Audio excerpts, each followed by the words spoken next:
dans ce tuto de la création et de la gestion de signatures pour Outlook, pour les messages.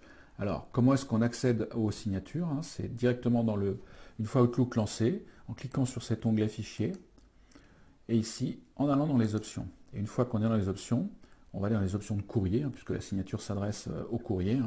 On clique là-dessus, et dans cette première partie, donc on voit ici Signature, donc on clique sur ce bouton Signature, et donc les signatures apparaissent ici. Alors pour l'instant, je n'ai pas de signature, donc la première chose que je vais faire, je vais pouvoir en créer une. Alors commençons par créer une signature tout d'abord, nouveau. Et donc je lui donne un nom, donc je vais les signer ici Mail Banque de France, admettons. Voilà, c'est le nom de ma signature. Voilà, une fois cette signature est créée, je vais pouvoir mettre ce que je souhaite dans cette signature. Alors ici, dans cette zone, je vais pouvoir remplir ma signature. Et donc on le voit, j'ai un certain nombre de fonctionnalités qui vont permettre de mettre en forme, choisir la police de caractère, la taille, le gras, les couleurs, etc., l'alignement.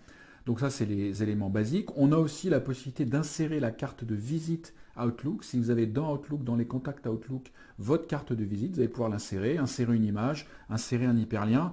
De façon globale, la recommandation est quand même de garder cette signature assez légère pour ne pas alourdir les messages. Donc là, je vais pouvoir commencer à mettre sa signature. Alors, imaginons cette signature, je la mets comme ça. Je vais mettre Inno. Et puis dessous, je vais mettre mon téléphone. Je vais pouvoir faire plus 33, 6, 32, 46, 46, 05. Voilà. Bon, on peut rajouter plein de choses. On peut choisir ici donc une police de caractère un peu plus sympathique que celle qui est proposée là. On peut avoir des colorations de thème. Donc par exemple, je vais choisir d'utiliser une couleur comme celle-ci. Et puis voilà, de ce côté-là, je vais laisser ça en gras de cette couleur-ci. Donc quand cette signature, une fois que vous l'avez remplie, alors encore une fois, avec la possibilité de pouvoir faire des choses beaucoup plus sophistiquées, mais attention, il suffit de taper OK, ici, d'entrer OK. Cette signature, donc elle a été prise en compte et modifiée. Si je reviens là-dessus, signature, on va voir que je vais pouvoir maintenant définir pour l'utilisation de cette signature pour tous les nouveaux messages par défaut. Je peux choisir de l'utiliser également donc, de façon spécifique pour les réponses et les transferts, ou pas du tout, pour ne pas alourdir encore une fois ces éléments de réponse. On peut avoir plusieurs signatures selon les modalités. Par exemple, là j'ai une signature utilisée pour tout ce qui est nouveaux messages, mais je peux demander aussi pour les réponses et transferts en avoir une plus légère. Donc mail BDF réponse par exemple, comme ça.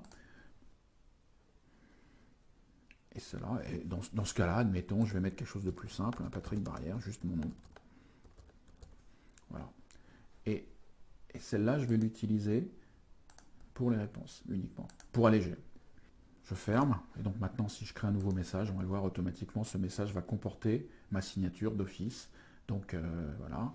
On peut aussi modifier la signature, puisqu'on a accès au travers donc, de ces messages-là, aux différentes signatures qui ont été utilisées.